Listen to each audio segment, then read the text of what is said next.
Welcome back to my YouTube channel. यदि channel पे नए हैं तो चैनल को सब्सक्राइब कर लीजिए और बेल आइकन दबाना बिल्कुल मत भूलना। ये वीडियो सिर्फ और सिर्फ एजुकेशनल पर्पज है। ना हम कोई स्टॉक खरीदने की सलाह देते हो ना ही बेचने की। आज 18 अगस्त 2025 है और दिन है मंडे का। यदि आप मुंबई में हैं तो जम के बारिश हो रही है, अपना ध्यान रखिए।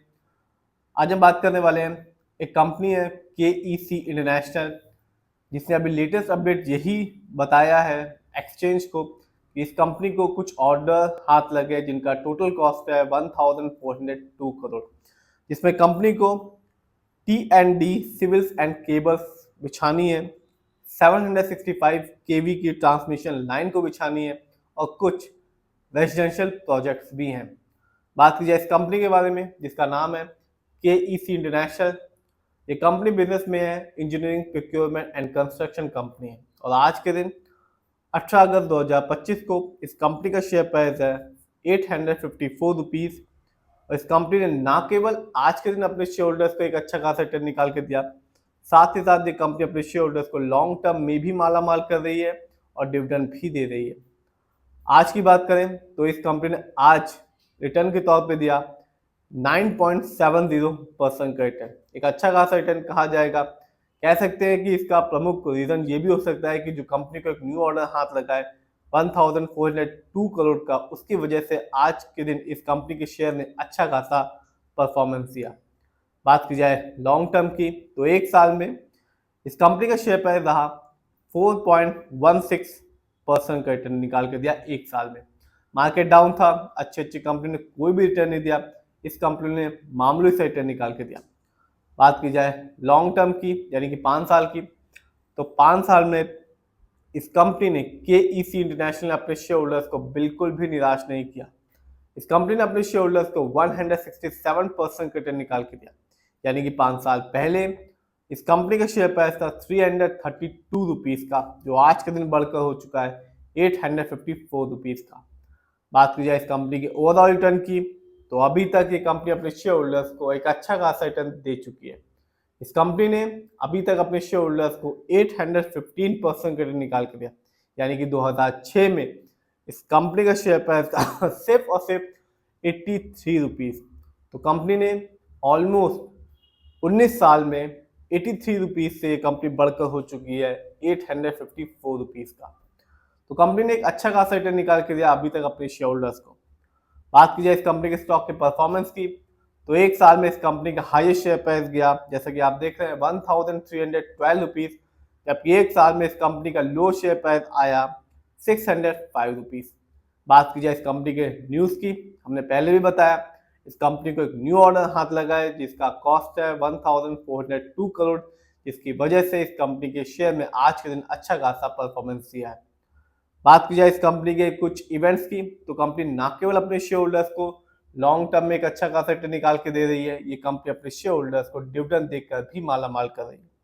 इसी साल इस कंपनी ने अपने शेयर होल्डर्स को 25 जुलाई 2025 को डिविडेंड दिया, हर एक शेयर के बदले में 5 रुपीज 50 पैसे का। एक अच्छा खासा डिविडेंड कहा जाएगा क्योंकि 5 रुपये 50 पैसे का डिविडेंड दिया। जिस भी शेयर होल्डर्स के पास इस कंपनी के शेयर की अच्छी खासी क्वांटिटी होगी उसे एक अच्छा खासा डिविडेंड देखने को मिला होगा और लॉन्ग टर्म में कंपनी रिटर्न निकाल के तो दे ही रही है। बात की जाए इस कंपनी के फंडामेंटल्स की, जो इंपॉर्टेंट पॉइंट होता है, तो कंपनी का जो मार्केट कैप है अच्छा खासा है 20,712 करोड़। ये कंपनी लार्ज कैप की कंपनी है और लार्ज कैप की कंपनी का मार्केट कैप होता है 7,000 करोड़ से लेके 20,000 करोड़ या उससे ऊपर का। बात की जाए इस कंपनी के पीबी रेशियो की तो कंपनी का पीबी रेशियो है 3.87। शेयर मार्केट में किसी भी कंपनी का पीबी रेशियो अच्छा कहलाता है 1 या तो बिलो 3। जानते हैं इस कंपनी के इंडस्ट्री पी को, तो कंपनी का इंडस्ट्री पी है 24.38। शेयर मार्केट में किसी भी कंपनी का इंडस्ट्री पी अच्छा होता है 20 से लेकर 25 के बीच में। इंडस्ट्री पी से ये पता चलता है जो कंपनी के स्टॉक है मार्केट में चीप है या एक्सपेंसिव है। इससे ये भी पता चलता है जो कंपनी के स्टॉक है वो अंडर वैल्यूड है या ओवर वैल्यूड है। जानते हैं इस कंपनी के डेब्ट टू इक्विटी को यानी कि लोन कस्ट को, तो वो है 0.74। शेयर मार्केट में किसी भी कंपनी का डेब्ट टू इक्विटी अच्छा कहलाता है 1 से लेकर 1.5 के बीच में। हमें कह सकते हैं इस कंपनी पे थोड़ा बहुत ना के बराबर लोन कर्ज है। जानते हैं इस कंपनी के रिटर्न ऑन इक्विटी को, तो कंपनी का रिटर्न ऑन इक्विटी है 10.67%। शेयर मार्केट में किसी भी कंपनी का रिटर्न ऑन इक्विटी अच्छा कहलाता है 15% से लेकर 20% के बीच में। आरओई का मतलब होता है जो पैसा शेयर होल्डर ने कंपनी को दिया है, कंपनी ने उसका कैसे इस्तेमाल किया है। जब भी आप देखेंगे किसी कंपनी का आरओई हाई होता है या पॉजिटिव होता है, तो बताता है कि कंपनी ने हमारे पैसे को सही प्रोजेक्ट में सही जगह लगाया है, जिससे लॉन्ग टर्म में एक अच्छा खासा रिटर्न बनता है। और जब भी किसी कंपनी का आरओई आप कम देखेंगे, नेगेटिव देखेंगे, तो साफ बताता है कि कंपनी ने हमारे पैसे को सही जगह ढंग से इस्तेमाल नहीं किया, जिससे लॉन्ग टर्म रिटर्न पाने की संभावना भी कम हो जाती है। बात की जाए इस कंपनी के ईपीएस टीटीएम की, तो कंपनी का ईपीएस टीटीएम है 22.83। शेयर मार्केट में किसी भी कंपनी का ईपीएस टीटीएम अच्छा कहलाता है 80 से लेके 80 और से ज्यादा का। Earning per share trailing 12 month का मतलब होता है कि कंपनी ने लास्ट 12 मंथ में कितना कमाया है। बात की जाए इस कंपनी के डिविडेंड यील्ड की, तो कंपनी का डिविडेंड यील्ड है 0.71%। शेयर मार्केट में किसी भी कंपनी का डिविडेंड यील्ड अच्छा कहलाता है 2% से लेके 6% के बीच में। हाई डिविडेंड यील्ड अच्छा होता है जो बताता है एक शेयर होल्डर्स को कि इस कंपनी के स्टॉक अपने पोर्टफोलियो में ऐड करना चाहिए। जानते हैं इस कंपनी के फाइनेंशियल कंडीशन को। यदि हम जून क्वार्टर को देखें तो कंपनी ने अभी अपने फाइनेंशियल रिजल्ट को डिस्क्लोज किया है, जिसमें रेवेन्यू को देखें और जून क्वार्टर को देखें तो कंपनी का रेवेन्यू रहा 5028 करोड़, जबकि ईयरली देखें तो 2025 में अभी तक इस कंपनी ने रेवेन्यू के मामले में अर्न किया 21,918 करोड़।